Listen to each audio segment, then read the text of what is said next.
It was a trap. It's a trap? We gotta go, now! The desert remembers everything. Every drop of blood, every broken promise, every man who rode out into the sun and never came back. Eleanor Thorngate sat on her porch in the dying light of a Montana evening, and she listened to the desert remember. 74 years old, blind for 18 of them. But her ears could hear things most people missed. The whisper of a rattlesnake at 50 yards. The difference between a Ford engine and a Chevy at 2 miles out. The subtle shift in a man's voice when he was lying. And tonight she heard death coming. 7 motorcycles, Harley Davidsons, everyone. Big twins probably, shovelheads and panheads from the sound of them. Old iron, the kind of bikes men kept running out of stubbornness and love, not convenience. They were still 3 miles out, maybe more. But sound carried in the high desert, especially at dusk, when the wind died and the world held its breath between day and night. Eleanor's weathered hands found the CB radio on the table beside her. Her husband Sterling had mounted it there 30 years ago, back when he still rode. Back when the Hells Angels Montana charter met in the barn behind this very house, and the thunder of 50 motorcycles would shake the windows until dawn. Sterling had been gone 12 years now, but his radio still worked. Eleanor's fingers traced the familiar controls. Channel 19, the trucker's channel, the channel anyone might be listening to if they were smart enough to pay attention. She pressed the transmit button. Her voice when it came was steady, calm, the voice of a woman who had lived through worse than this and survived. To any riders on Route 89 approaching mile marker 34, this is Eleanor Thorngate. If you can hear me, it's a trap. They're waiting for you. Don't stop. Don't stop for the old blind woman on the porch. I'm the bait. Save yourselves. She released the button. Silence. The 7 engines growled closer in the gathering dark. Eleanor Thorngate settled back in her chair and waited to see if the men on those motorcycles were smart enough to listen, or foolish enough to try to save her anyway. Either way, blood was coming to her land tonight. The desert always remembered, and it always collected its debts. 1,700 miles southeast 3 days earlier, Clayton Maddox stood in his workshop staring at a motorcycle he hadn't touched in 8 years. The bike was a 1976 Harley Davidson shovelhead. Midnight blue hand-painted flames licking back from the tank in golden orange. Custom pipes that used to sound like rolling thunder. A machine built for one purpose, to eat highway and spit out miles. Now it was just metal and dust. Clayton was 69 years old. His hands were scarred from 1,000 roadside repairs, a dozen bar fights, and 1 tour in the Gulf War, back when he was young enough to think he was invincible.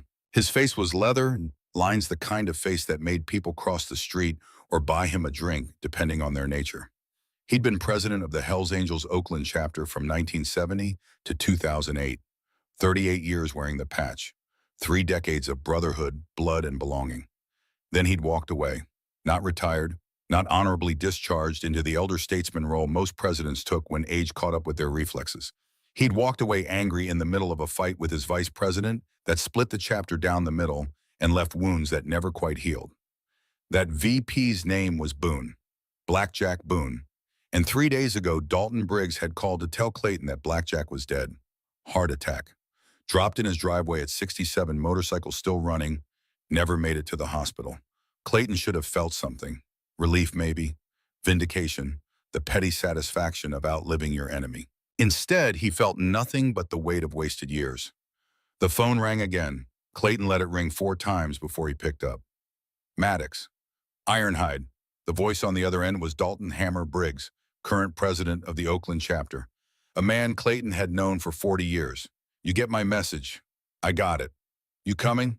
Clayton looked at the dusty shovelhead. Why would I? Because Blackjack's last words were about you. Silence stretched between them like the miles.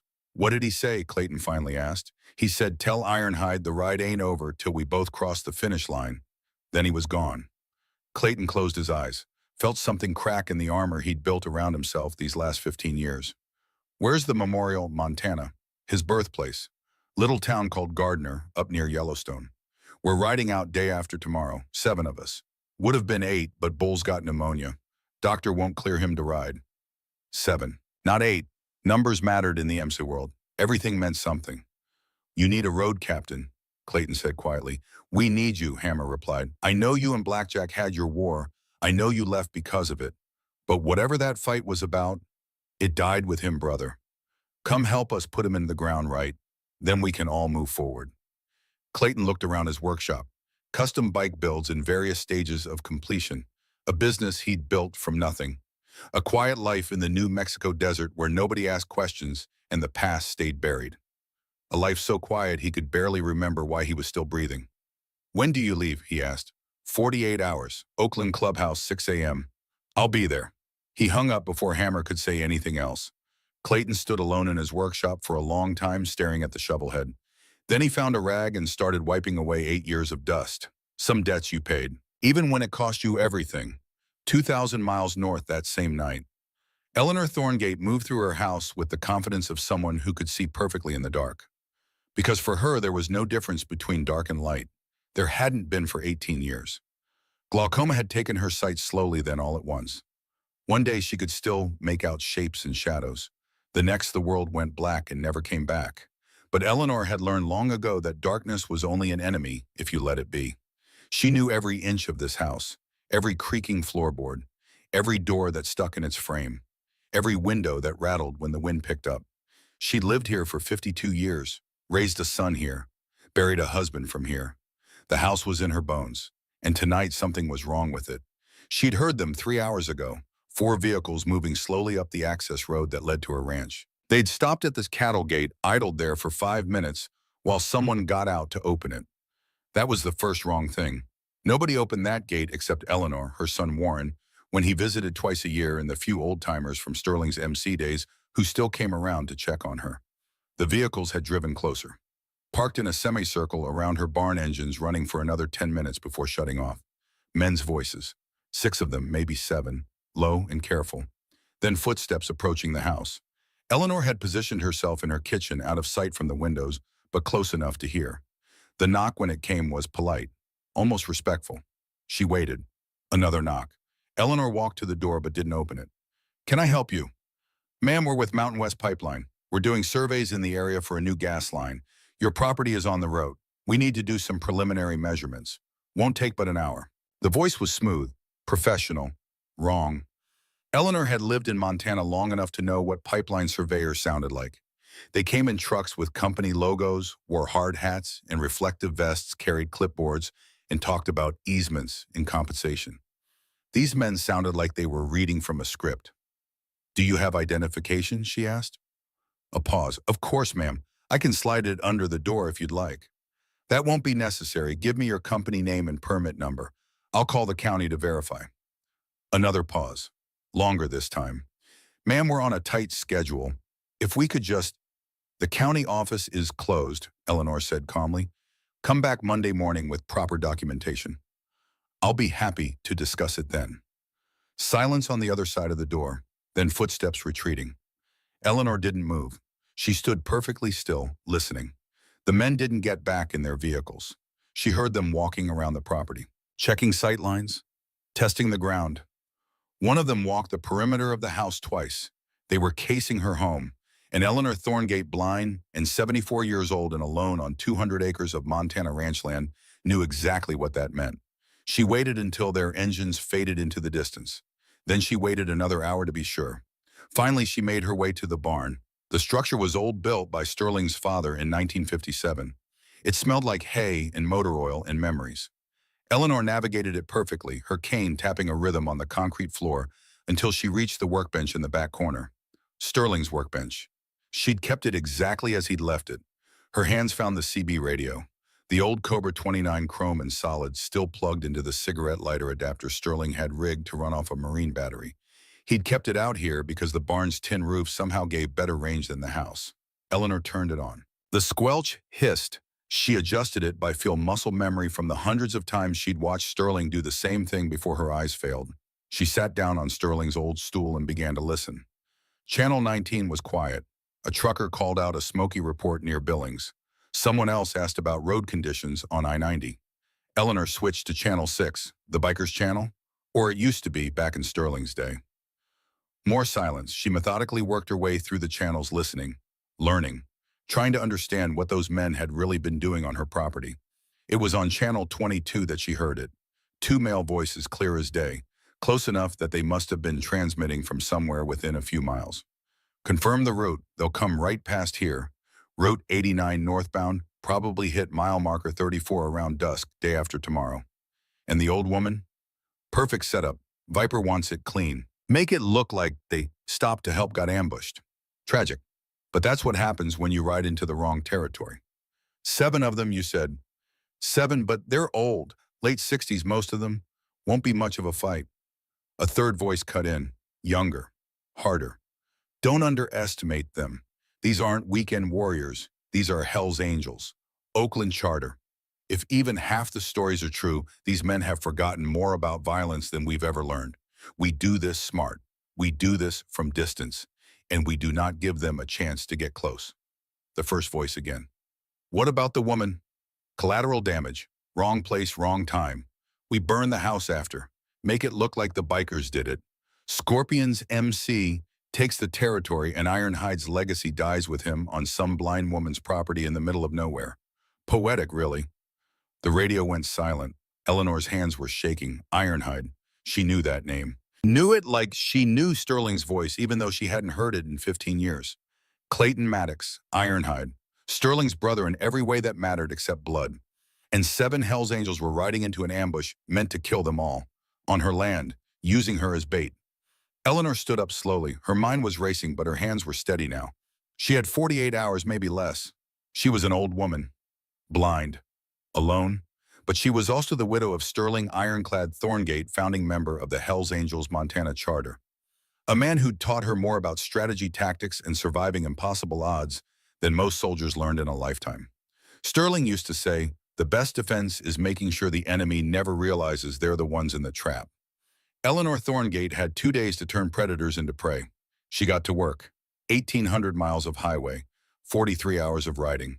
Clayton Maddox hadn't sat on a motorcycle in 8 years. The first 100 miles damn near killed him. His back screamed. His knees felt like broken glass. His hands cramped around the grips until his fingers went numb. But somewhere around Flagstaff, muscle memory took over.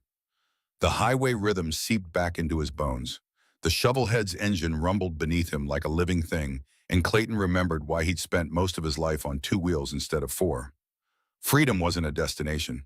It was the space between where you'd been and where you were going. It was the moment when the past fell away behind you and the future hadn't caught up yet. It was the wind and the road and the machine, and nothing else mattered. He met the other 6 at a truck stop outside of Reno. They were waiting in a neat row, bikes lined up like soldiers at attention. 6 Harleys, each one as individual as the man who rode it. Hammer's immaculate road king, Preacher's ancient panhead that somehow still ran. Ghost's murdered out Softail, Wrench's custom FXR with the Norwegian flag painted on the tank. Lucky's Dyna with more chrome than paint. Bull's? No, Bull wasn't here. Bull was home in Oakland, lungs full of pneumonia doctor's orders. So 6 bikes, 6 brothers, and now Clayton made 7. Hammer was first to approach. 64 years old, built like a fire hydrant, bald head gleaming in the fluorescent lights. He'd been a prospect when Clayton was president, worked his way up through every position in the chapter, earned every patch through blood and loyalty. They stood facing each other for a long moment. Then Hammer stuck out his hand. Ironhide. Clayton took it. Hammer. The handshake lasted 3 seconds. Long enough to communicate everything that words couldn't. The others approached one by one. Preacher. Vernon Kane, 68, the oldest man still riding with the chapter. White beard down to his chest, eyes that had seen everything and judged nothing. He'd been there the night Clayton patched in back in 1970. He'd been there the night Clayton walked out in 2008. He embraced Clayton without a word. Ghost. Tyrell Washington, 62, built like a blade and just as sharp. Former Army Ranger, 2 tours in the first Gulf War, same as Clayton. Road captain now. The man who planned the routes and kept everyone alive on the highway. Good to see you, brother. Good to be seen. Wrench Magnus Eriksson, 63, the club's master mechanic. Immigrated from Norway in the 70s, found his family in the MC. Fewer words than anyone Clayton had ever met, but the man could make a dead engine sing. A nod, a firm grip. That was Wrench. Lucky. Dexter Cross, 60, the youngest of them, and the only one still smiling, like life was one long party. He'd earned his road name by walking away from 3 crashes that should have killed him. Ironhide, you magnificent bastard, thought we'd lost you to the straight world. Ye still time for that, Clayton replied. Colton Mercer, Bull. Except Bull wasn't there. Clayton felt his absence like a missing tooth. How is he? Clayton asked. Hammer shook his head. Not good. Doctors say it's touch and go. He wanted to ride. We had to hide his keys. Silence settled over them. 7 riders minus 1. Let's ride for him too, Preacher said quietly, for all the brothers who can't ride anymore. They mounted up, 7 motorcycles, 7 men whose combined age added up to nearly 4.5 centuries, men who'd survived wars, bar fights, crashes, divorces, cancer, and every other disaster life could throw at them. Men who'd spent most of their lives being told they were outlaws, criminals, degenerates. Men who knew the truth, they were brothers. And brotherhood was the only religion that mattered. The engine started in sequence. A symphony of controlled explosions, each engine with its own voice, its own personality. Hammer raised his fist. The signal. They rode north into the gathering dark. Behind them, the city lights faded. Ahead, the highway stretched endless and black. And somewhere in Montana, an old blind woman was preparing for war. Day 2, Wyoming. They stopped for the night at a roadside motel that had seen better days sometime around 1987. The kind of place that took cash and didn't ask questions. 7 motorcycles in the parking lot drew stares. 7 men in leather vests with Hell's Angels patches drew more. But nobody said anything. People out here knew better. They claimed 4 rooms doubled up. Clayton found himself with Preacher. The old man moved slowly, arthritis in his knees, making every step deliberate. But when he finally settled into the chair by the window, his eyes were sharp. You ready to talk about it? Preacher asked. Clayton was stretched out on one of the bed's boots, still on, staring at the water-stained ceiling. About what? About why you walked away 15 years ago? About why you and Blackjack damn near destroyed the chapter over whatever the hell you two were fighting about? About why you're really here? Hammer asked me to come. Hammer asked, but you could have said no. You've been saying no for 15 years, so why say yes now? Clayton was quiet for a long time. Blackjack and I had different ideas about what the club should be, he finally said. I wanted to keep it pure, original, old school values, old school ways. He wanted to adapt, evolve, bring in new blood with new ideas. Sounds reasonable on both sides.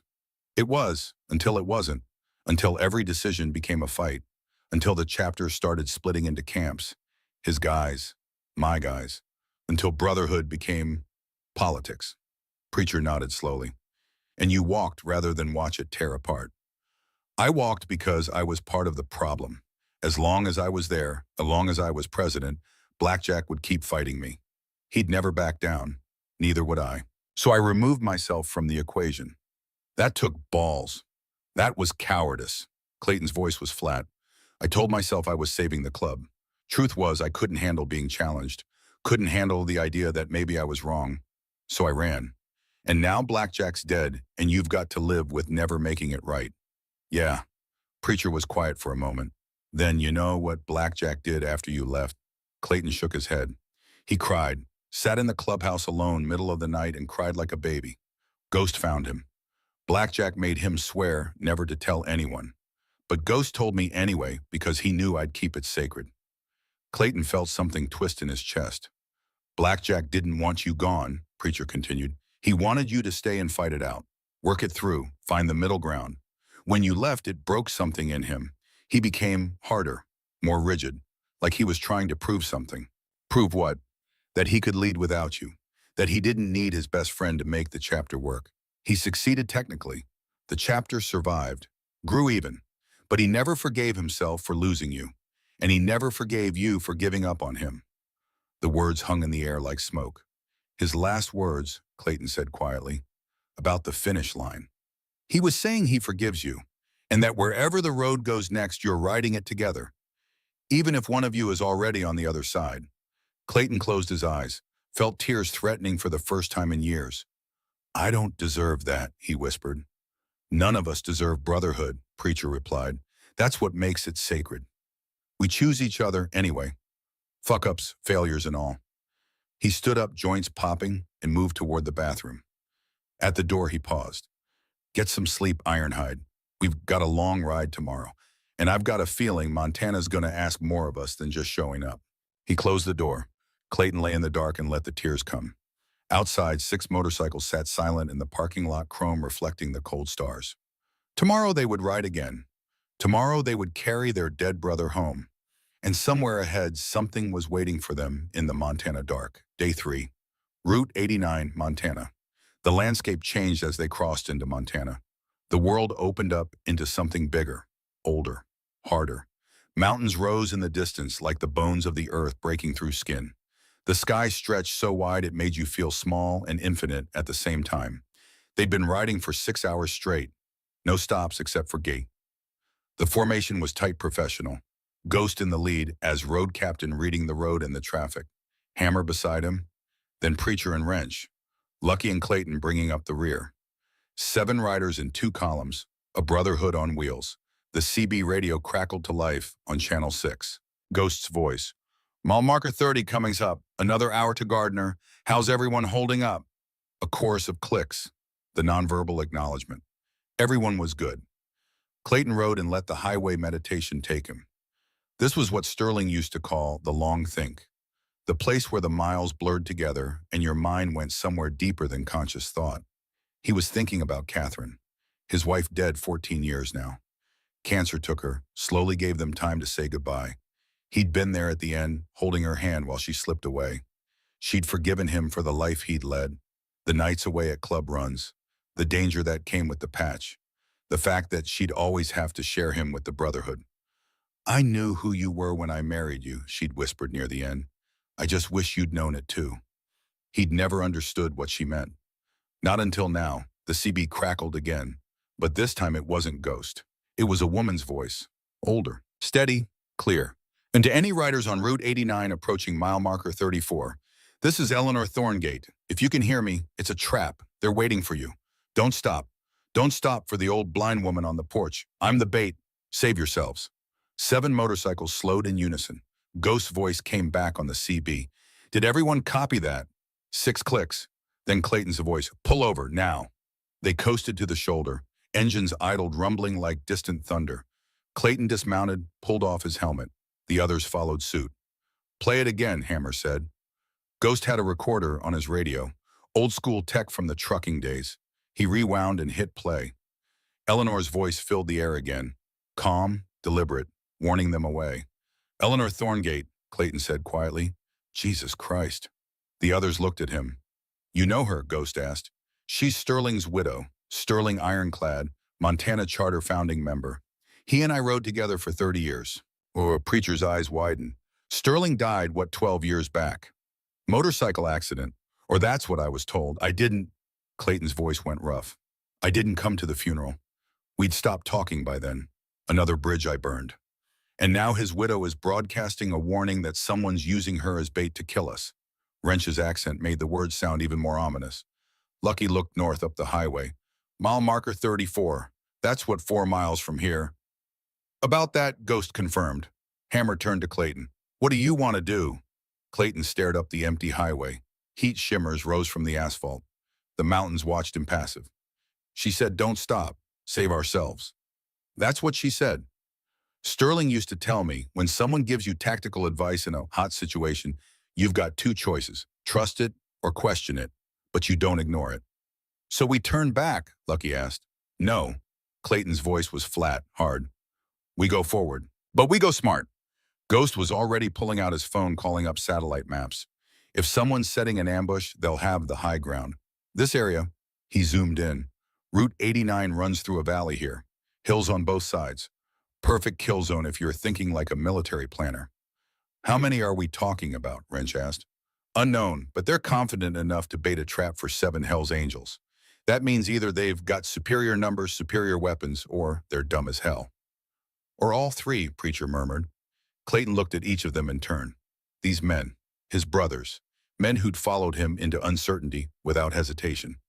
This isn't your fight, he said. Eleanor's warning was for me. Someone wants Ironhide. The rest of you can ride around, take the back roads to Gardner. No shame in it. Hammer's response was immediate. Fuck that. Seconded, said Ghost. Motion carried, Preacher added. Lucky grinned. Besides, when's the last time we got to do anything interesting? Only Wrench was quiet. He was studying the maps on Ghost's phone with the intensity of a man solving a complex equation. What are you thinking, Wrench? Clayton asked. I'm thinking. The big Norwegian looked up. I'm thinking someone very stupid has threatened a brother's widow. and I'm thinking we should teach them the error of their ways. With extreme prejudice, Ghost said quietly. Hammer turned to Clayton. You know this woman. You trust her judgment. Sterling trusted her with his life. That's good enough for me. Then we ride in, but we ride tactical. Ghost, your point. I want a mile between you and the rest of us. You spot anything wrong, anything at all you call it, and get clear. The rest of us, he looked at the terrain again, we'll approach from the high ground. Leave the bikes going on foot. We're not as young as we used to be, Lucky pointed out, which is why we're smarter than we used to be. Hammer's voice was iron. We do this right, and nobody dies today except the people who need killing. They remounted. Ghost took point, his black softail accelerating up the highway until he was a dot in the distance. The other six waited, counting time, watching the road. Finally, Ghost's voice crackled over the CB. I've got eyes on a small ranch house. Mile marker 34, just like she said. One woman on the porch, no visible hostiles, but what? Hammer pressed. But the birds aren't flying, no insects. And I can see 3 vehicles parked behind a tree line about 200 yards west of the house. Trucks, blacked out windows. Fall back, Hammer ordered. Slow and easy, don't spook them. Copy. Clayton felt his pulse steady. Combat calm. The thing that happened when the talking stopped and the doing started. He'd felt it in Kuwait, felt it in 100 bar fights and territorial disputes. Your body knew what to do. You just had to let it work. How do you want to play this? Preacher asked Hammer. But Hammer was looking at Clayton. This is your call, Ironhide. She warned you. This is your fight. Clayton thought about Sterling, about brotherhood, about an old blind woman brave enough to broadcast a warning even though it meant signing her own death warrant. About Eleanor Thorngate waiting on that porch while armed men hid in the trees around her home. We don't leave her, Clayton said. Whatever they're planning, we stop it.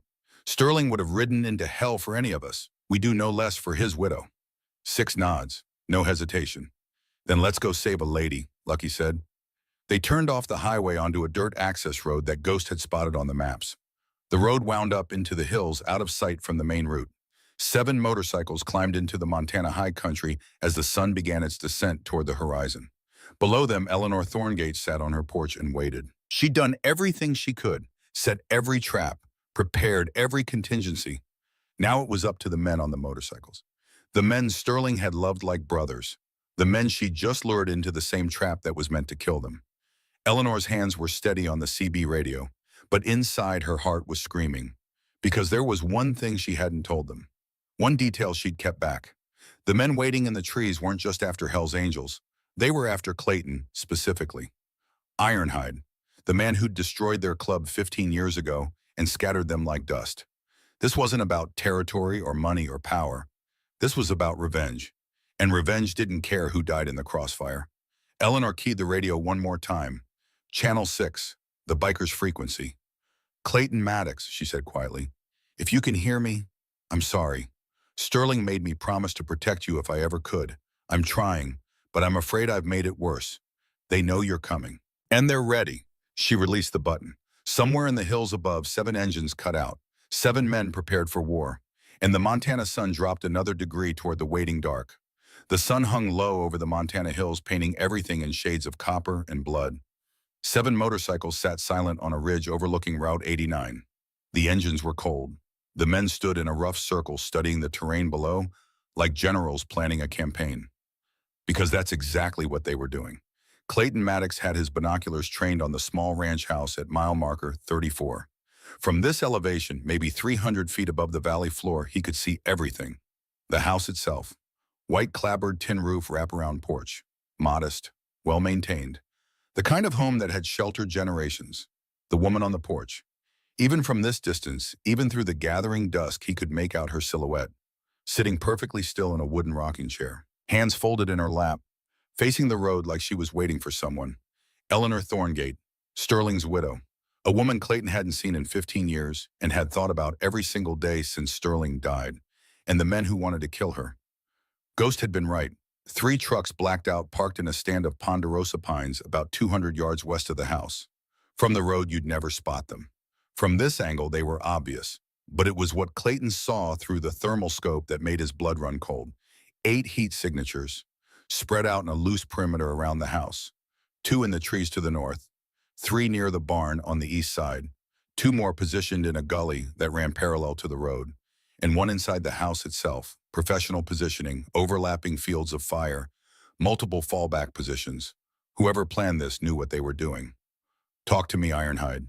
Hammer's voice was low calm. The voice of a man who'd been in bad situations before and survived by staying cool. 8 hostiles, military spacing, good sight lines. They're not amateurs. Clayton lowered the binoculars. "And there's someone inside the house with Eleanor." Ghost swore softly. "She's not alone." "Doesn't look like it." Wrench was studying the approaches. "The road is a kill zone. Anyone riding in gets shredded before they can react. That's the whole point of the trap." "But they don't know we know," Lucky pointed out. "We've got surprise." "Maybe." Preacher's eyes were distant, calculating. "Or maybe they heard Eleanor's second transmission, the one where she warned Clayton specifically. They might be expecting us to come in smart." Clayton played back Eleanor's last message in his mind. Her voice had been different, strained, like she was speaking under duress or with someone listening. "They've got her," he said quietly. "Someone's in that house with her right now. That last transmission, that was them using her to bait us in." "So it's a trap inside a trap," Ghost said. "Beautiful, efficient, and absolutely fucked." "What's the play?" Hammer asked Clayton directly. Every eye turned to him. Clayton Maddox, who'd walked away from leadership 15 years ago because he couldn't handle the weight of it anymore. Who'd spent 8 years hiding in the New Mexico desert building motorcycles and pretending the past didn't exist. Now 6 men were looking at him to lead them into a situation where one wrong decision would get them all killed. He could feel Sterling's ghost standing beside him, feel the weight of brotherhood, of promises made decades ago, of debts that death didn't cancel. "We don't have the numbers or the firepower for a frontal assault," Clayton said slowly, thinking it through out loud. "But we've got mobility, we've got terrain advantage from up here, and we've got something they don't." "What's that?" Lucky asked. "We've got an old blind woman who's smarter than all of us combined." The others looked at him. "Eleanor broadcast that warning knowing exactly what would happen," Clayton continued. "She knew we'd come anyway. She's Sterling's widow. She knows how brotherhood works, so why warn us at all?" Preacher's eyes lit up. "Because she's not helpless. She's giving us information." "Exactly. She told us it's a trap. She told us where. She told us she's the bait. Everything we need to know she laid out for anyone smart enough to listen." "But what's her play?" Ghost pressed. Clayton smiled. It wasn't a pleasant expression. "I don't know yet, but I know Eleanor Thorngate. Sterling used to say she was tougher than half the brothers in the club. Said she could read people like books and outsmart damn near anyone. If she's in that house with a gun to her head, she's not just sitting there praying, she's planning. So we trust she's got a plan and we don't know what it is." Wrench's skepticism was obvious. "No, we go in, we extract her, and we trust that when the moment comes, she'll know what to do with the opening we give her." Hammer nodded slowly. "Okay, how do we create that opening?" Clayton pointed to the thermal scope. 8 hostiles, professional spacing, but look at the pattern. They're set up to ambush someone coming from the south on Route 89. All their attention is focused on the road approach, which means their backs are exposed to the north," Ghost said. "Exactly. We flank them. We do more than that." Clayton's mind was working now, the old tactical training from his army days kicking in. "We split up. Ghost, you're the fastest on foot. You and Lucky circle wide to the east, come in behind the barn.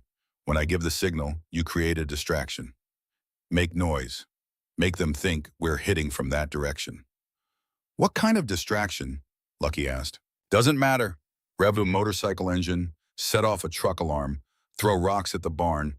Just make them turn their attention east." Ghost nodded. "Then what?" "Then Hammer, Preacher, and Wrench come in from the north, hard and fast. Take out the 2 men in the trees before they know what hit them." "And you?" Hammer asked. "I go through the front door." Silence. "That's suicide," Wrench said flatly. "That's a distraction," Clayton corrected. "While they're trying to figure out what's happening east and north, I walk right up the front steps like I own the place. By the time they realize I'm there, you'll already be on them." "And the guy inside the house with Eleanor?" Preacher asked. "That's why I'm going in the front. He's expecting bikers to storm the place. He's not expecting one old man to knock on the door and ask for directions." "This is insane," Ghost muttered. "It's also our best shot." Clayton looked at each of them. "Anyone got a better idea?" No one spoke. "Then that's the play. We move in 15 minutes. Gives Ghost and Lucky time to get in position. Questions, Yeah, Lucky said. If this goes sideways and we all die, I just want to say it's been an honor riding with you bastards. Preacher laughed. Sentiment noted. Try not to die. No promises. They synchronized watches, checked weapons. None of them carried guns, too many legal complications for men with their history. But they had blades, tire irons, chains. Tools of the trade that could be explained away as motorcycle maintenance equipment. Tools that could also crack skulls if necessary. Ghost and Lucky moved out first, disappearing into the scrub brush like ghosts themselves. Combat training never left you no matter how many decades passed. Hammer, Preacher, and Wrench would wait 10 minutes, then approach from the North Ridge. Clayton would wait 15, then walk right up to Eleanor's front door. The sun dropped another degree. Shadows lengthened across the valley. Clayton checked his phone. No signal out here. They were truly alone. He thought about Catherine, about the daughter he barely knew anymore, about all the bridges he'd burned and the roads he'd never taken. Then he pushed it all aside. Right now, in this moment, there was only the mission. Get to Eleanor, extract her, survive. Everything else could wait. His watch beeped softly. Time. Clayton Maddox started walking down the hill toward the house where an old blind woman sat waiting and armed men hid in the shadows. Behind him, the last light caught the chrome on 7 motorcycles lined up on the ridge. 7 brothers, 7 machines, 7 lives about to converge on mile marker 34. The desert remembered everything. And tonight it would remember this. Eleanor Thorngate sat very still in her rocking chair and counted heartbeats. She could hear the man behind her inside the house breathing. Shallow breaths, nervous. He was young, maybe 30s, scared but trying not to show it. He'd been the one to force his way in 3 hours ago. Polite at first, still maintaining the pipeline surveyor fiction. Then the politeness had dropped away and the gun had come out. You're going to sit on that porch, he'd told her. You're going to look like a helpless old woman. And when those bikers stop to check on you, we're going to kill every last one of them. Eleanor had nodded, compliant, afraid, all of it performance, because she'd been preparing for this moment for 3 days. The man didn't know that Eleanor had grown up on this ranch, that she'd learned to shoot before she learned to read, that she'd been married to a Hell's Angel for 43 years and had absorbed more tactical knowledge than most police officers would ever know.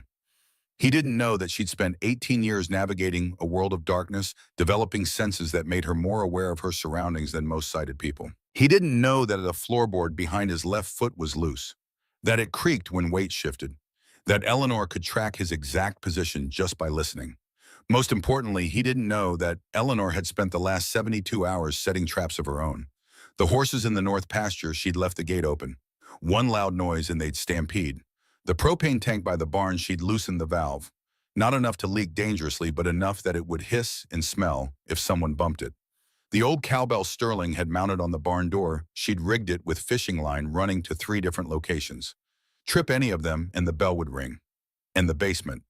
Sterling's workshop in the basement, where he'd kept everything a man needed to defend his home, including the things that weren't strictly legal anymore. Eleanor had made 7 trips down those stairs over the past 2 days. Navigating by memory and touch, moving things, positioning them, creating options, because Sterling had taught her one fundamental truth. You might not be able to control the situation, but you can always control your preparation. Now she sat in her rocking chair, blind eyes facing the road, and waited for the moment to use everything she'd prepared. The man behind her shifted position. The floorboard creaked. How much longer? He asked into a radio. A voice crackled back. Patience, they'll come. Ironhide won't leave you hanging, old woman. He's stupid that way. Eleanor almost smiled. Stupid wasn't the word she'd use for Clayton Maddox. Stubborn, loyal, haunted by ghosts he couldn't outrun. But not stupid. Sterling used to say Clayton was the smartest tactician he'd ever met, could read a situation like a chess master reading a board. The problem was Clayton didn't trust his own judgment anymore. 15 years of exile had made him doubt himself. But Eleanor had heard something in that last radio transmission. When Clayton's voice had come over the CB, steady and sure, asking Ghost to pull over, she'd heard the old Clayton, the president, the leader, the man Sterling had believed in. Maybe Eleanor thought maybe Clayton just needed a reason to remember who he was. Maybe that's why Sterling had made her promise all those years ago, when the cancer was eating him alive, and he knew he didn't have much time left. If Clayton ever needs you, Ellie, you help him. You hear me? That man saved my life more times than I can count. He's lost right now, but someday he'll find his way back. And when he does, you make sure he knows he's got family waiting. Eleanor had promised, and Eleanor Thorngate kept her promises.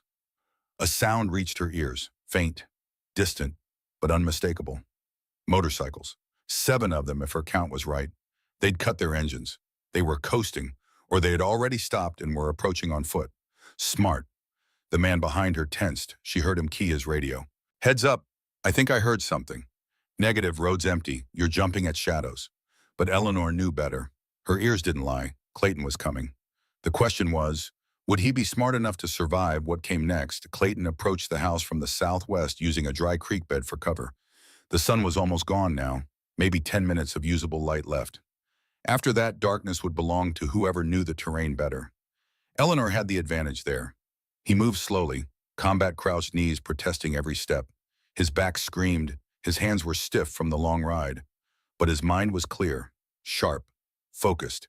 He could see the porch now, maybe 50 yards away. Eleanor was exactly where she'd been rocking slowly back and forth, like she had all the time in the world. Clayton keyed his radio. 1 click. The signal. 10 seconds later, Lucky's voice came over the radio in a harsh whisper.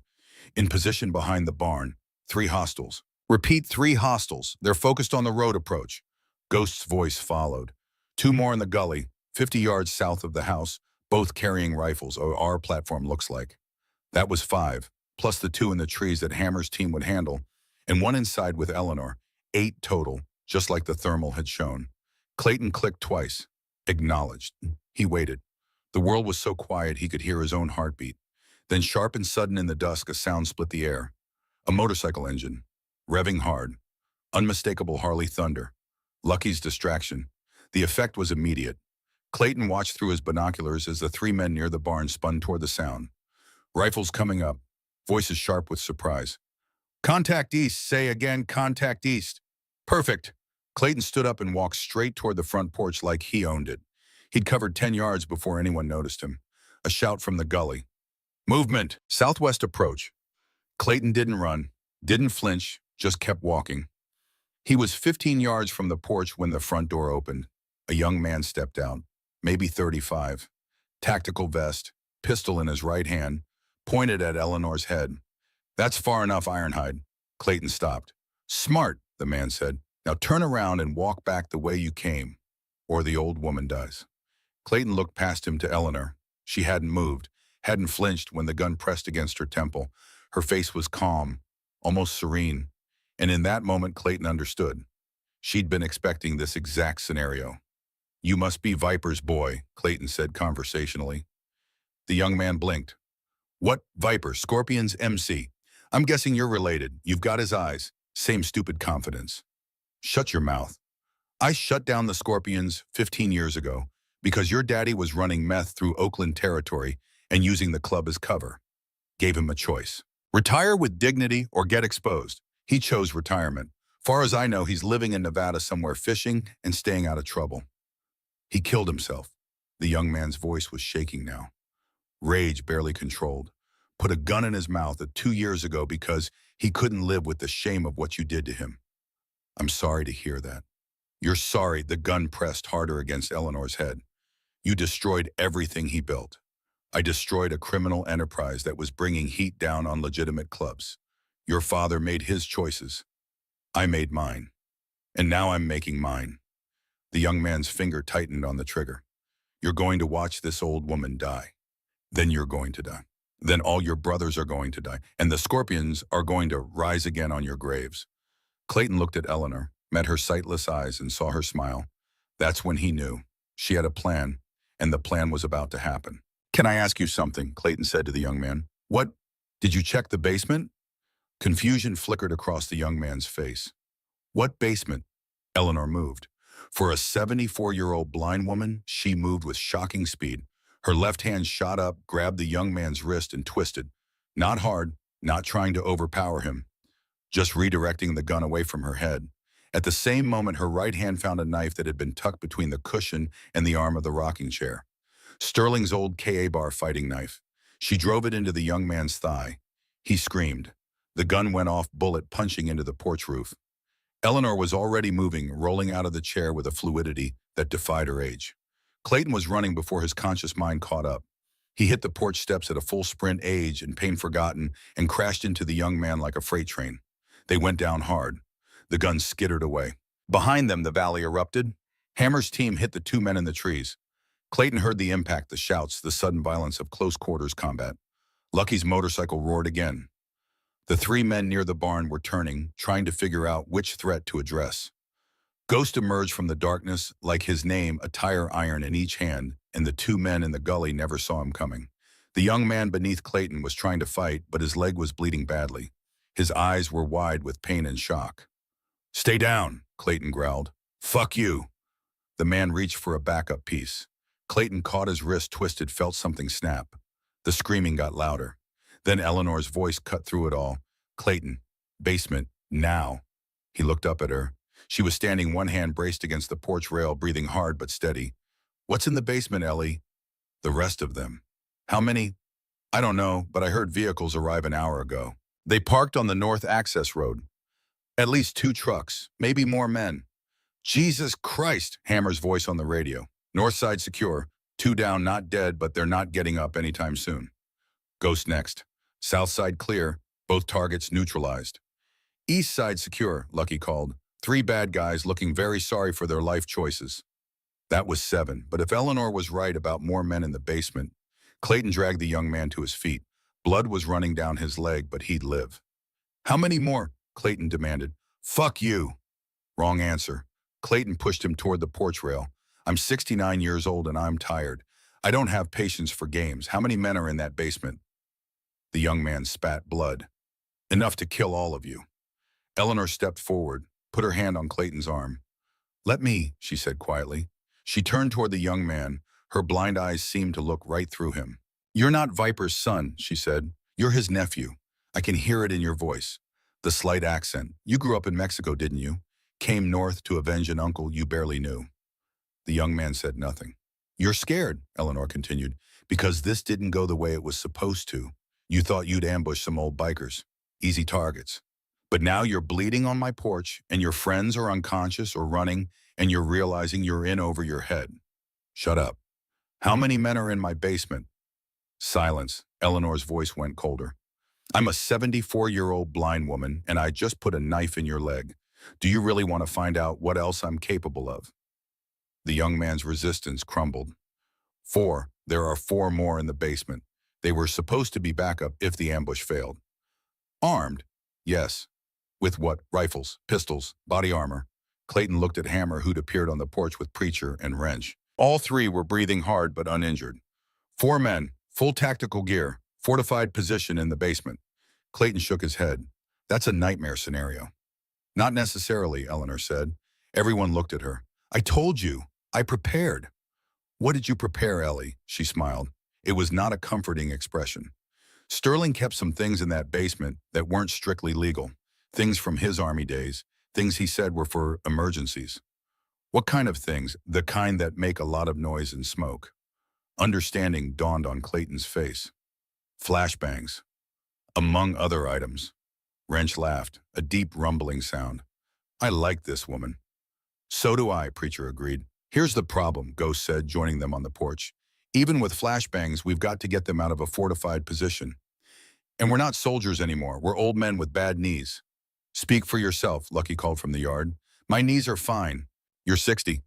"Exactly, spring chicken." Despite everything, Clayton felt himself smile. This was brotherhood. This was what he'd been missing for 15 years. The gallows humor, the trust, the willingness to walk into hell and joke about it on the way. "Ellie," he said, "how do we get to the basement without walking into a firing line?" "There are 2 entrances," she replied. "The interior stairs from the kitchen and an exterior bulkhead door on the east side of the house. Sterling used it to bring in equipment. They'll have both covered." "Probably." But Eleanor turned her blind eyes toward him. "But they don't know I can flood the basement."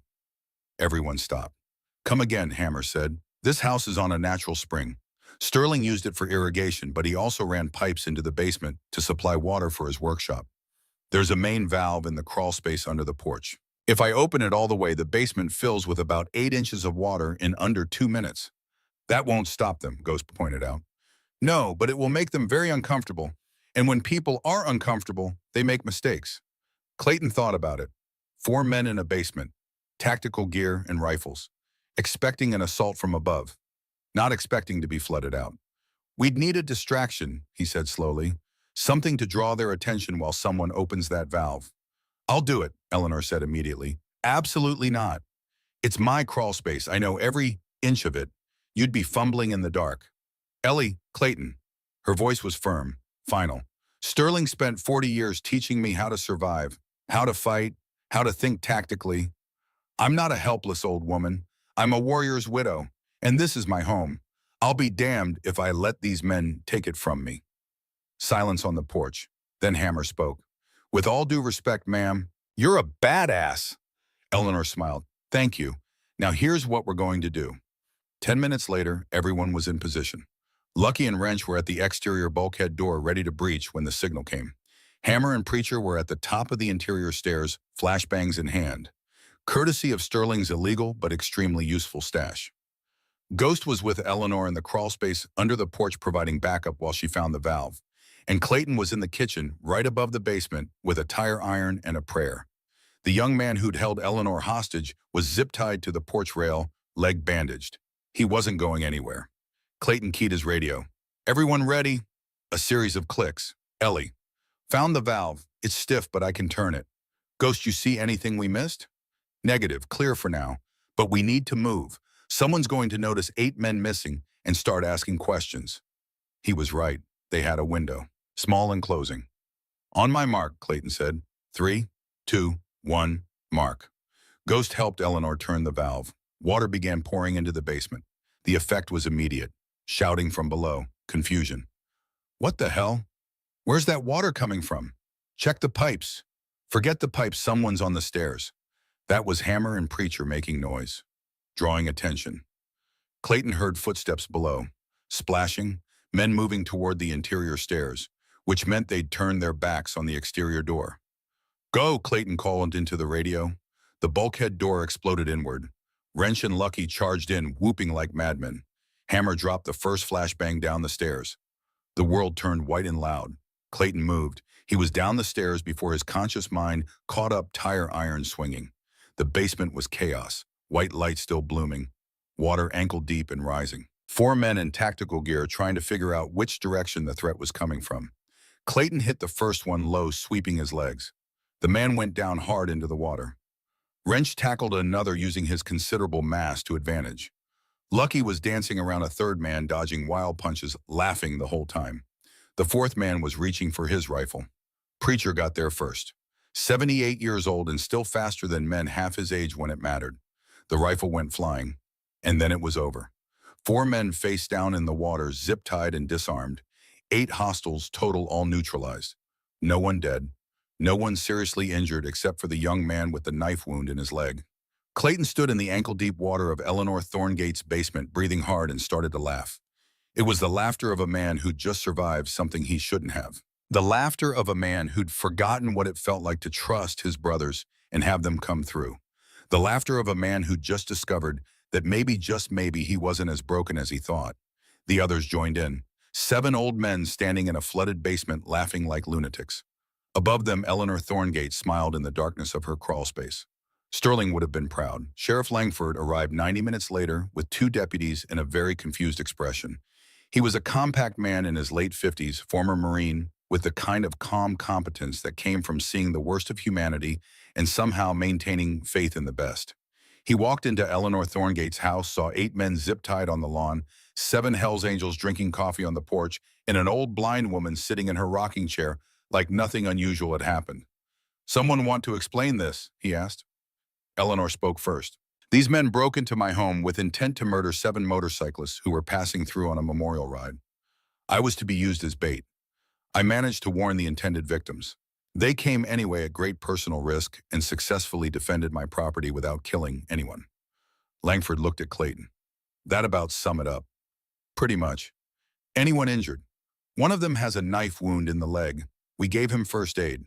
He'll live." "Which one of you stabbed him?" "I did," Eleanor said calmly. Langford blinked. "You stabbed an armed intruder." He had a gun to my head. I considered that sufficient provocation. Ma'am, you're blind. That doesn't mean I'm helpless, Sheriff. Langford looked at her for a long moment. Then he started to smile. No, ma'am, I can see that. He called for more backup, called for an ambulance for the injured man, took statements from everyone. The story was clean, clear. 8 men had attempted armed home invasion and assault with intent to kill. 7 men had responded to a distress call and defended an elderly woman using minimal necessary force. No charges. Self-defense was clear. But as the deputies were loading the last of the zip-tied men into vehicles, Langford pulled Clayton aside. You're Ironhide. It wasn't a question. I am.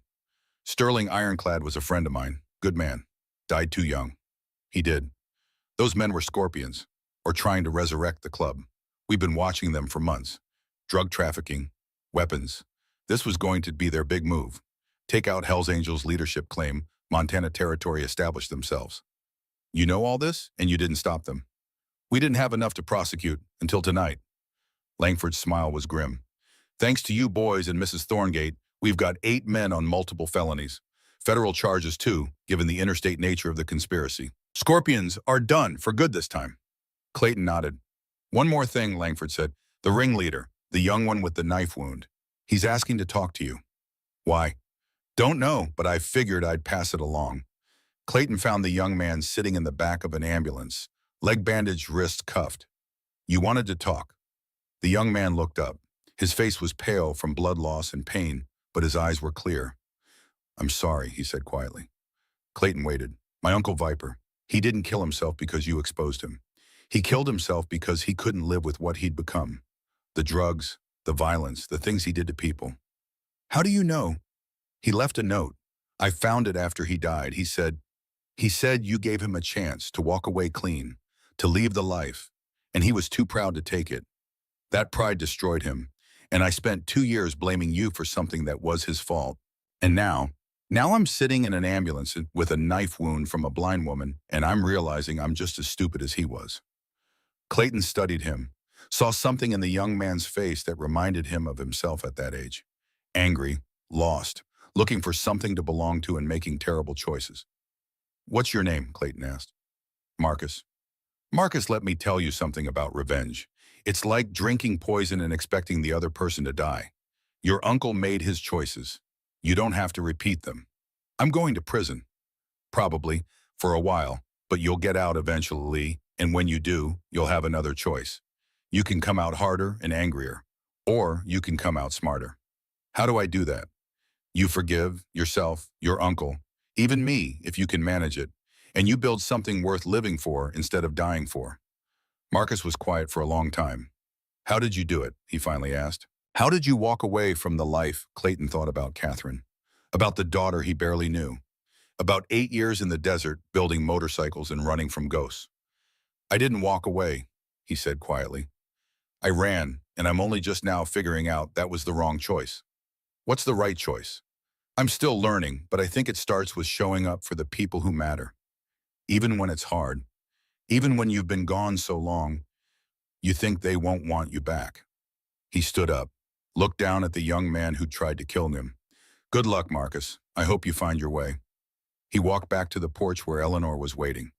The deputies left, the ambulance left. The sun was fully down now, stars brilliant in the Montana sky. 7 motorcycles still sat on the ridge above. 7 men sat on Eleanor Thorngate's porch drinking coffee and not talking about what had just happened. Because sometimes the best thing to do after violence was to just be quiet and let the world settle. Eleanor broke the silence. Clayton, can I talk to you alone? He followed her into the house. She navigated it perfectly, leading him to the kitchen. She poured 2 cups of coffee without spilling a drop, handed one to Clayton. I need to tell you something about Sterling, she said. Clayton waited. His death wasn't an accident. The words hung in the air like smoke. What? The police said it was single vehicle crash, lost control on a curve. But Sterling had ridden that road 10,000 times. He didn't lose control. What are you saying? I'm saying he knew the Scorpions were planning something. Knew they were targeting this ranch. Targeting me, and he deliberately drew them away. Clayton felt something cold spreading through his chest. How do you know? Because he told me the night before he died. He said, Ellie, if something happens to me tomorrow, I need you to know it's not an accident. And I need you to tell Ironhide I forgive him. For the fight, for leaving, for all of it. Jesus, Ellie. He rode out alone the next morning, drew 4 scorpions into a chase, led them 20 miles from here, and when they caught up to him, he didn't go down easy. The police report said he took 3 of them off the road before he crashed. Only one walked away, and he's serving 15 years for manslaughter. Tears were streaming down Eleanor's face now. Sterling died protecting me, protecting this ranch, protecting the brothers who might come after him. And the last thing he asked me to do was forgive you, because he knew you were carrying guilt you didn't deserve. Clayton couldn't breathe. The weight of 15 years of running, of hiding, of punishing himself for walking away came crashing down. I should have been there, he whispered. No, you should have been exactly where you were, living your life, building your shop, surviving, because Sterling knew something you didn't. What? He knew you'd come back, someday, when you were ready, when the universe gave you a reason. And he made me promise that when you did, I'd help you remember who you really are. And who's that Ironhide, president, leader, brother? The man who taught Sterling what loyalty means. The man who gave Viper a chance at redemption even when he didn't have to. The man who rode into an ambush tonight to save a woman he hadn't spoken to in 15 years. Eleanor reached out, found Clayton's hand, gripped it hard. You're a good man, Clayton Maddox. Sterling believed that until his last breath. Maybe it's time you believed it too. Clayton pulled her into a hug. This woman who'd lost her sight and her husband and nearly her life but had never lost her strength. They stood like that for a long time while the coffee went cold and the stars wheeled overhead and 7 brothers waited patiently on the porch. Finally, Eleanor pulled back. Now, you boys are sleeping here tonight. I've got rooms, and tomorrow morning I'm making breakfast. And you're going to tell me about Blackjack and this memorial ride and what comes next. Yes, ma'am. They returned to the porch. The brothers looked up, saw something in Clayton's face. You good? Hammer asked quietly. Yeah, Clayton said. Yeah, I think I finally am. Morning came to Montana with the kind of light that made you believe in fresh starts. Clayton Maddox woke in a guest room that still smelled faintly of Sterling's cigars even after 12 years. The bed was soft, too soft. He was used to the hard mattress in his New Mexico workshop, where comfort took a backseat to function. But he'd slept better than he had in years. Through the window, he could see the 7 motorcycles lined up in Eleanor's yard like faithful horses waiting for their riders. Chrome caught the early sun and threw it back in 1,000 fractured rainbows. Downstairs, he heard voices. The low rumble of men who'd survived something together and were still processing it. Laughter, the clink of coffee cups, the smell of bacon. Clayton dressed slowly. His body was a roadmap of last night's violence. Bruises forming on his ribs where he'd tackled that young fool on the porch.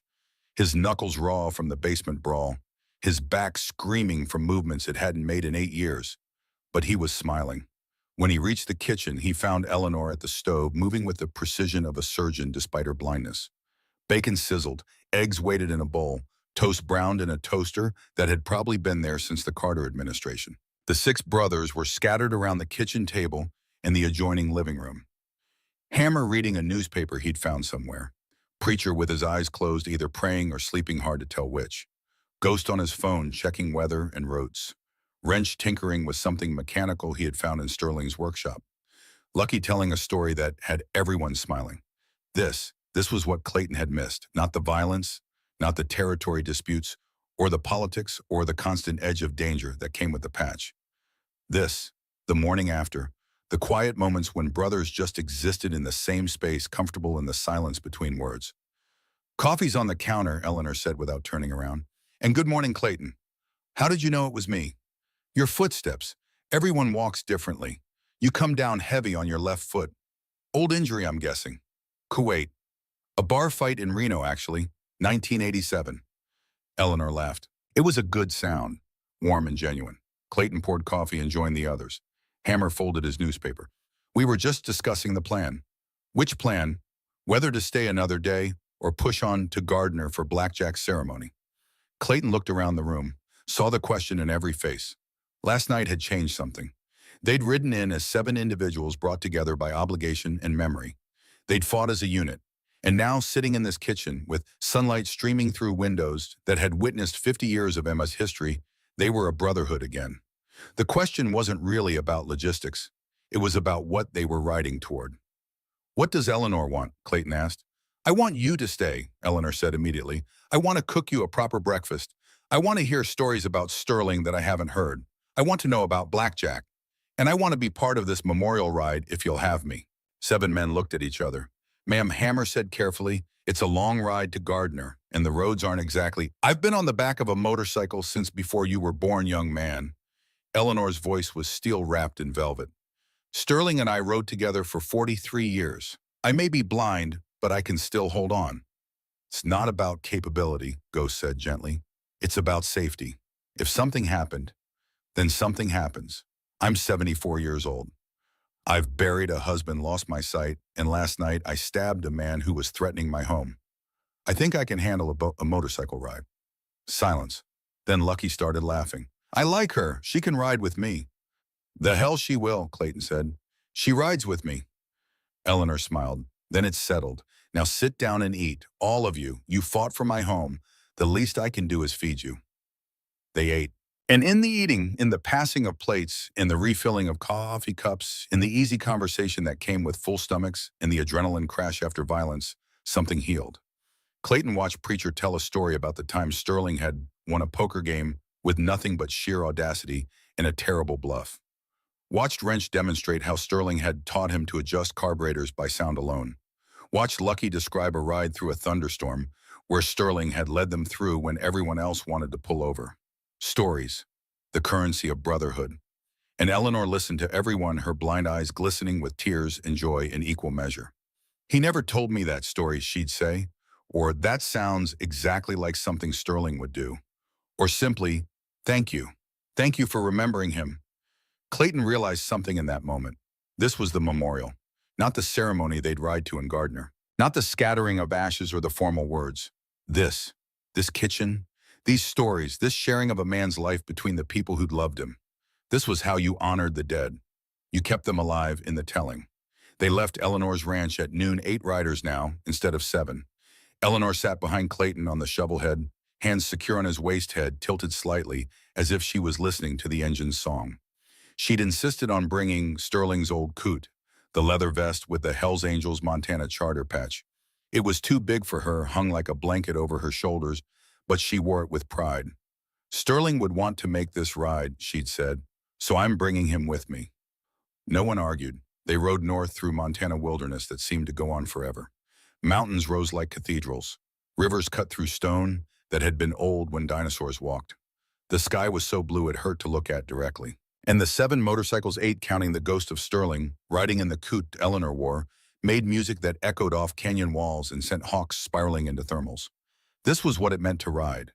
Not rebellion, not outlaw culture, not the image that movies sold and civilians feared. This, freedom measured in miles. Brotherhood measured in the trust of the man beside you. Memory given form in chrome and gasoline. Clayton felt Eleanor's grip tighten as they leaned into a curve. Felt her relax as they straightened out. She was reading the road through him, through the bike, trusting completely. When was the last time anyone had trusted him like that Catherine had? Before the cancer took her, before the years of club runs and late nights and the slow erosion of a marriage under the weight of competing loyalties. His daughter Diane had trusted him once too, when she was young and still thought her father hung the moon. Before she grew old enough to see the flaws. The absences, the choices that put brotherhood before blood. But here was Eleanor, blind and brave, holding on to him as they carved through mountain passes at 60 miles an hour. Trusting him with her life because Sterling had trusted him with his. That meant something. Maybe it meant everything. They stopped for lunch at a roadside diner that looked like it had been there since the 50s and would probably be there until the mountains eroded to dust. The waitress was a woman in her 60s with kind eyes and a no-nonsense demeanor. She took one look at 8 people in leather vests and motorcycle boots and smiled. "You boys want the back corner booth?" "Yes, ma'am," Hammer said. "And the lady?" "With us," Clayton said, Eleanor's hand on his arm. They squeezed into 2 booths pushed together, ordered burgers and fries and pie because that's what you ordered in places like this. The waitress brought Eleanor's plate and described everything on it, position and contents. Burger at 6 o'clock, fries at 3, pickle at 12. Eleanor smiled. "Thank you, that's very kind. My brother came back from blind. the waitress said quietly. Learned real quick that kindness costs nothing and means everything. After she left, Preacher said a short blessing. Nothing formal, just a few words thanking the universe for another day, another mile, another meal shared with brothers. And for Sterling, he added, who taught us that the road is where we find ourselves. And for Blackjack, Hammer added, who's waiting for us at the finish line.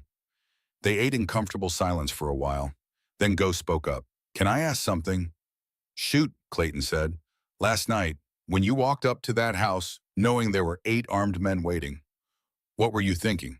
Clayton chewed his burger, considering the question. I was thinking about Sterling, he finally said.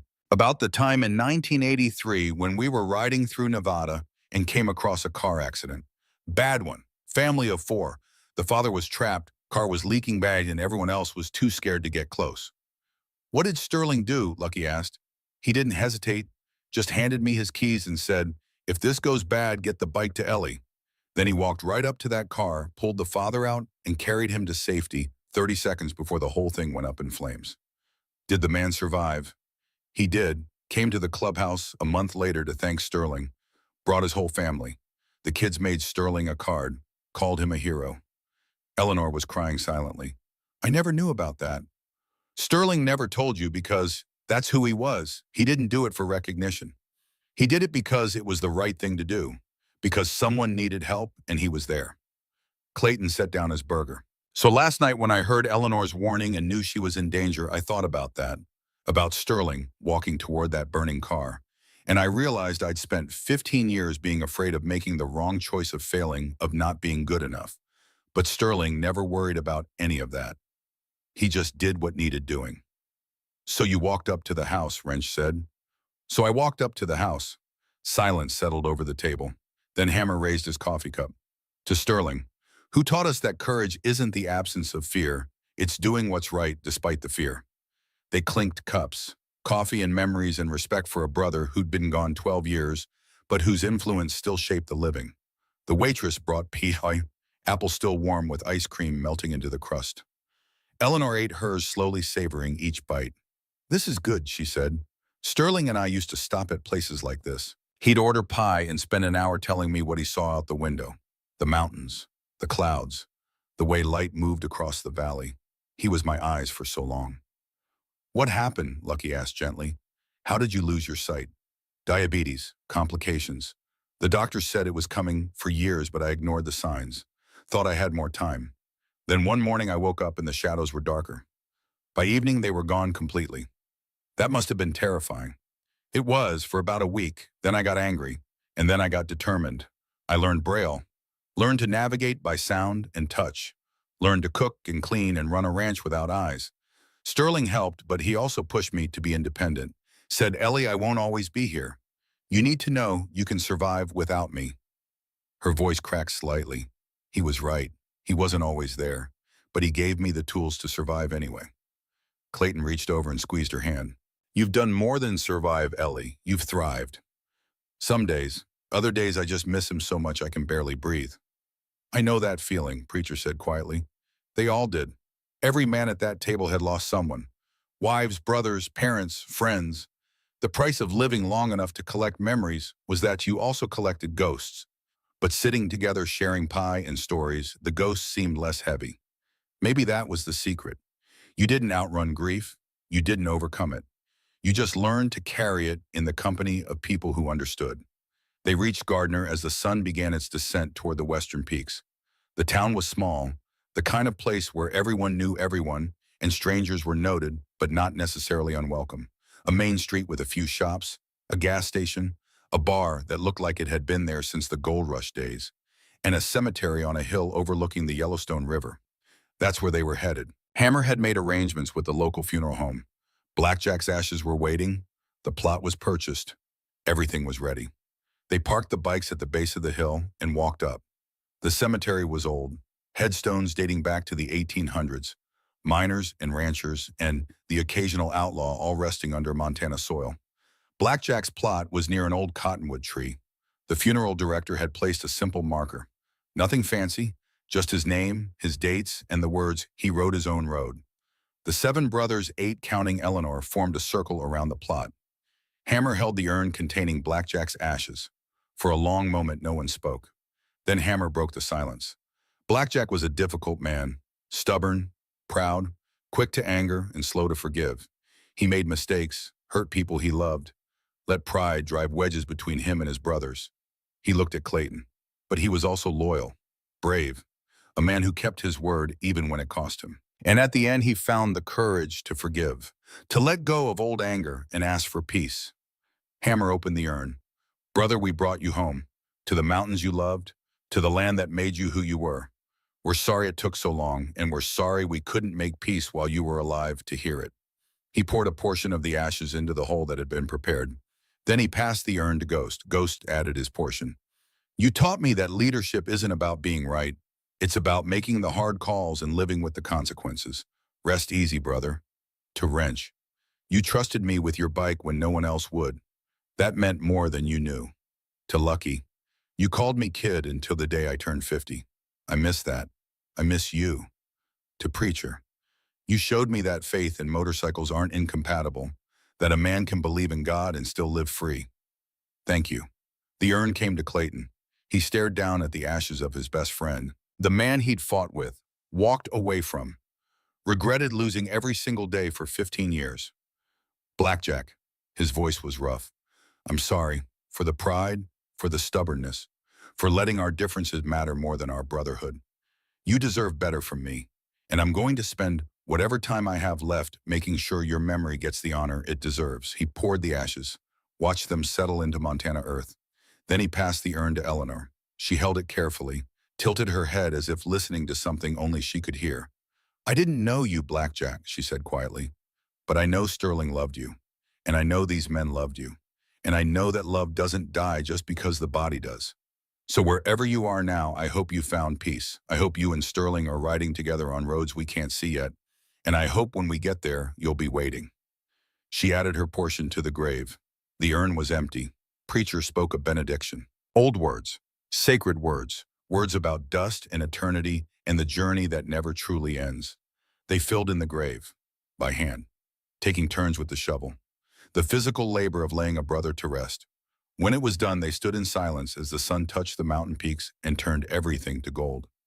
Then from the parking lot below, a sound rose. 7 motorcycles starting in sequence. Remote starters activated simultaneously. The engines roared, a thunderous symphony that echoed across the valley, a 21-gun salute done with horsepower instead of rifles. The sound rolled on for a full minute. Then one by one the engines shut down. Silence returned. Clayton looked at Hammer. Who set that up? Hammer smiled. Lucky. He's sneaky when he wants to be. Blackjack would have loved it. I know. They walked back down the hill as twilight gathered, back to the bikes, back to the living world. But something had shifted. Some weight had been lifted. Blackjack was home. The ride was complete. And for the first time in 15 years, Clayton Maddox felt like maybe he could find his way home too. That night, they gathered at the bar on Gardner's Main Street. It was the kind of place where bikers were welcome as long as they behaved. Dark wood, neon beer signs, a jukebox playing country music from when country music was still country. They claimed a corner booth, ordered beers and whiskey, toasted Blackjack, toasted Sterling, toasted every brother who'd ever ridden and wouldn't ride again. Eleanor sat with them nursing a glass of wine, listening to the stories flow like water. Somewhere around the third round, a younger man approached the table. Maybe 40, leather vest with a different club's patches. Respectful distance maintained. Excuse me, he said. Are you Ironhide? Clayton looked up. I am. My father rode with you. Oakland chapter back in the 90s. Tommy Riggs. Road name was Diesel. Clayton's memory turned. Tommy Diesel. Damn, how is he? The young man's face fell. He passed 3 years ago, cancer. I'm sorry to hear that. He talked about you until the end. Said you were the best president the chapter ever had. Said you taught him what it meant to be a brother. Clayton didn't know what to say to that. Anyway, the young man continued, I just wanted to say thank you for what you meant to him, for what you taught him. He gave me a good life because of the values you instilled. He stuck out his hand. Clayton shook it. Your father was a good man. I'm glad he's remembered. The young man nodded and walked away. Hammer watched him go. You touched a lot of lives, Ironhide. So did all of us. Maybe, but you led. That's different. People followed you because they believed in you. And then I left. And now you're back. Clayton looked around the table at these men who'd ridden with him into danger without hesitation, who'd trusted him when he didn't trust himself. What if I told you I don't want to come back, he said quietly. Not full-time, not as president or even as a full patch member. Silence. What do you want? Hammer asked. Clayton thought about his shop in New Mexico, about the peace he'd found in building motorcycles with his hands instead of managing men with his words. He thought about Eleanor, brave and fierce, and teaching him that strength came in forms he'd never considered. He thought about Catherine's last words, about becoming the man he was meant to be instead of the man he thought he had to be. I want to be a nomad, he said. The word hung in the air. Nomad, a member of the club but not tied to any specific chapter. Free to ride where needed when needed. Part of the brotherhood but maintaining independence. It was rare, reserved for men who'd earned respect beyond measure. Men who could be trusted to represent the club without constant oversight. Men like Ironhide. Hammer smiled slowly. I think that's perfect. Yeah, we need someone who can bridge chapters, who can mediate disputes, who can ride in when shit gets complicated and help sort it out. Someone with your experience and your judgment. But we also need you to be happy, brother. And I don't think you'd be happy locked into the structure again. Ghost nodded. Nomad Ironhide. I like it. Gives us a reason to see you more than once every 15 years, Lucky added. Preacher raised his glass. To new beginnings, and old brothers finding new roads. They drank. Clayton felt something loosen in his chest. A tension he'd been carrying so long, he'd forgotten it was there. This was the answer. Not running away, not forcing himself back into a role that didn't fit anymore, but finding a third path, a way to honor the brotherhood while still honoring himself. Eleanor's hand found his under the table. Squeezed. Sterling would be proud, she whispered. They stayed in Gardner for 2 more days, visited the plot each morning, told more stories, met with local MC members who'd known Blackjack in his youth, and slowly the grief transformed into something else. Not forgetting, never forgetting, but remembering with joy instead of pain, celebrating the life instead of mourning the loss. On the 3rd morning, as they prepared to ride out, a truck pulled up to Eleanor's motel. A man stepped out, late 40s, wearing an expensive suit that looked out of place in rural Montana, carrying himself with the confidence of someone used to being in charge. Eleanor heard the footsteps and turned. Warren, Sean. Hi, Mom. Warren Thorngate, Eleanor's son, the architect from Boston who visited twice a year and thought MC culture was beneath his successful civilized life. He crossed to his mother, embraced her stiffly. I got your message about the attack. I came as fast as I could. Are you all right? I'm fine, Warren. Better than fine. Warren looked at the 7 bikers standing beside 7 motorcycles. His expression was carefully neutral. These are the men who defended my home, Eleanor said, and my life. Warren's expression shifted. Not quite gratitude, not quite acceptance, something wary and conflicted. I owe you thanks, he said to the group at large. No thanks necessary, Hammer replied. Your mother's a hero. We were just backup. My mother is 74 years old and blind.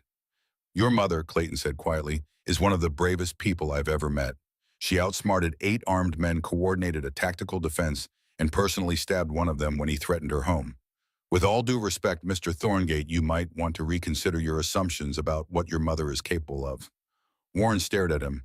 Who are you? Clayton Maddox. I rode with your father for 30 years. Something flickered in Warren's eyes. Ironhide. That's right. My father talked about you, said you were the best rider he'd ever known. Also said you were stubborn as hell and twice as dangerous when cornered. He wasn't wrong.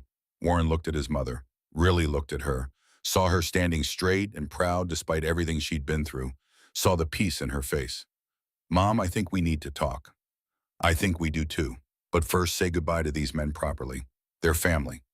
Warren's jaw tightened, but he extended his hand to Hammer, to Ghost, to each of them in turn. When he reached Clayton, he held the handshake longer. Thank you, he said quietly, for protecting her, and for whatever you did to make her smile like that. I haven't seen her this happy since Dad died. Your father was a great man. Your mother is a great woman. All I did was remind her of her own strength. Warren nodded, stepped back. Eleanor moved to each biker, hugging them, thanking them, making them promise to visit. When she reached Clayton, she held on longest. Don't be a stranger, she said. You have a home here whenever you need it. I know. Thank you, Ellie. And Clayton. Yeah. Call your daughter. Whatever happened between you, it's not worth losing her forever. Sterling and I had Warren, but we should have had more time with him. Don't make that mistake. Clayton swallowed hard. I'll call her. Promise, I promise. Eleanor smiled, kissed his cheek, stepped back, the 7 bikers mounted up, engines roared to life. That beautiful symphony of controlled chaos. Warren watched his mother's face as the motorcycles pulled away. Saw the joy there, the peace, was young. You really do love this, don't you? He asked. I really do, Eleanor replied. It's who your father was. It's part of who I am. And maybe if you let it, it could be part of who you are too. Warren didn't answer. But he put his arm around his mother and they stood together, watching 7 riders disappear down the Montana highway. Behind them, Sterling's coupe hung on Eleanor's shoulders, and somewhere in the mountains, ghosts were smiling. The ride back to Oakland took 3 days. They moved slower now, less urgency, more appreciation for the journey. They stopped at overlooks to watch sunsets, stayed at small-town motels and ate at local diners, talked about everything and nothing. And somewhere in Utah, Clayton's phone rang. Unknown number. He almost didn't answer, but something made him pick up. Hello, Dad. His heart stopped. Diane, his daughter, 44 years old now, a woman he'd last spoken to when she was 29 and angry, and telling him she was done trying to have a relationship with a father who was never there. Diane, his voice cracked. Hi. Warren Thorngate called me, Eleanor's son. He got my number from some MC database or something. He told me what happened in Montana. Oh, he said you walked into an ambush to save an old blind woman you hadn't seen in 15 years. Yeah, silence on the line.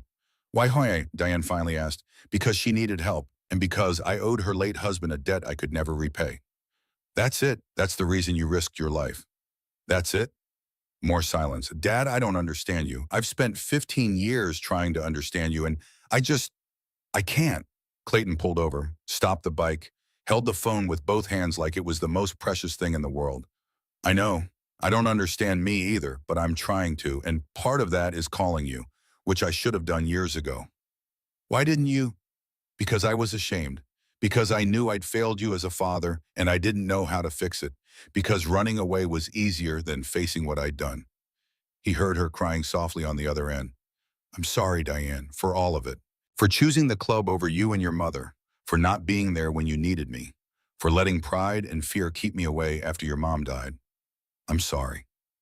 I'm angry at you, she said through tears. I know. I've been angry for 15 years. I know. But I'm tired of being angry. I'm tired of having a father I never see. I'm tired of my kids asking about Grandpa and me not knowing what to tell them. Clayton's breath caught. Kids. 2 of them. Sarah is 12. Michael is 9. They're good kids, Dad. You'd like them. He had grandchildren. 2 of them. And he'd never met them. Would you let me meet them? Diane was quiet for a long time. I don't know. I need to think about it. But maybe, if you mean it this time, if you're really trying to change, I am. I swear I am. Then call me next week. We'll talk more. Just talk. No promises, no pressure. Just talk. I can do that. Okay. Goodbye, Dad. Goodbye, Diane. And thank you for giving me another chance. She hung up. Clayton sat on the side of the road holding his phone, crying like he hadn't cried since Catherine died. The other 6 had stopped ahead. They were waiting, patient, respectful.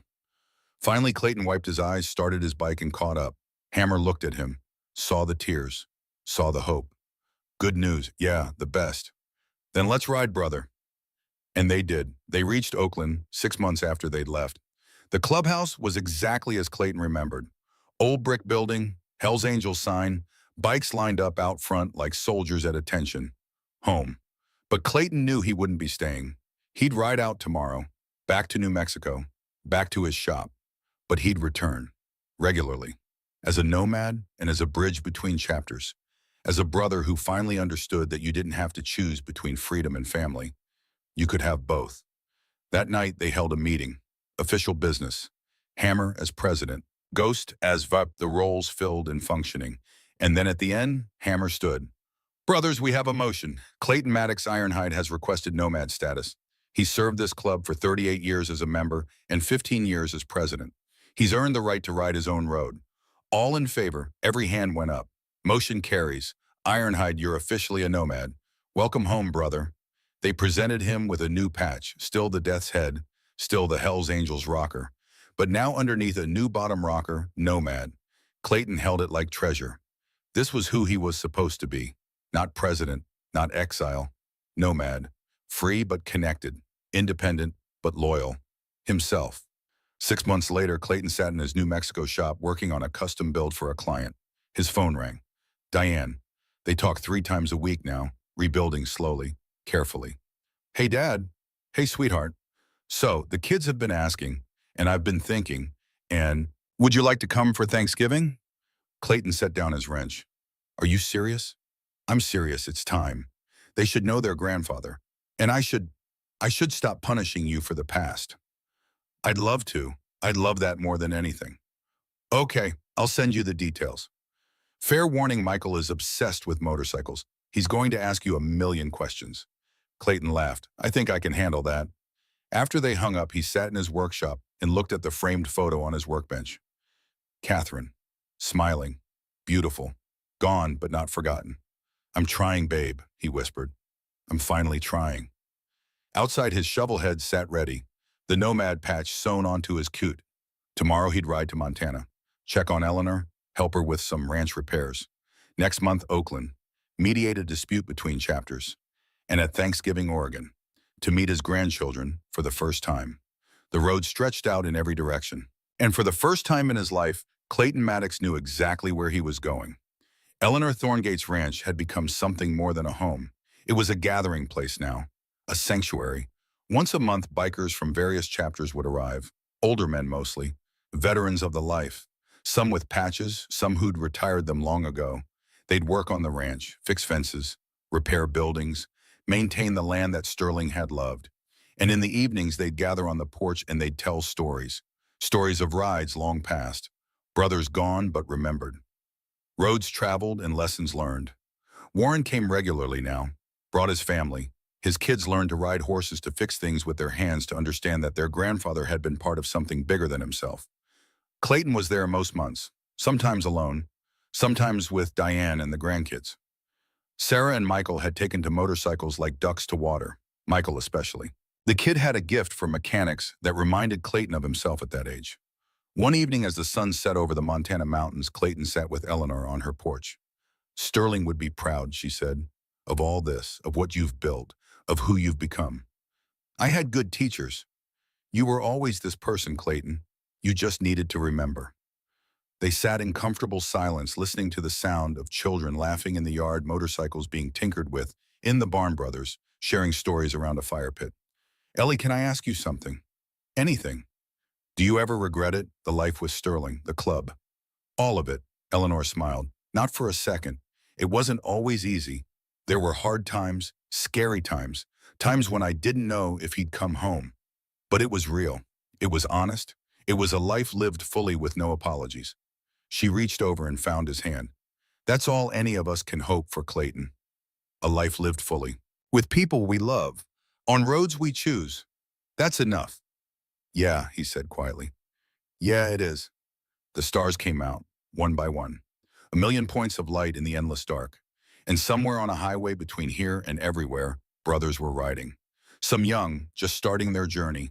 Some old, nearing the finish line. All of them connected by something stronger than blood, deeper than law, more enduring than time. Brotherhood. The road went on forever, and they would ride it together. For Sterling and Blackjack. For all the brothers who've crossed the finish line. For Eleanor and the warriors' widows who keep the memories alive. And for every person who's ever been lost and found their way home. The ride never truly ends. It just changes direction. Keep the shiny side up. Keep the rubber side down. And remember, you're never alone on the road when you ride with brothers.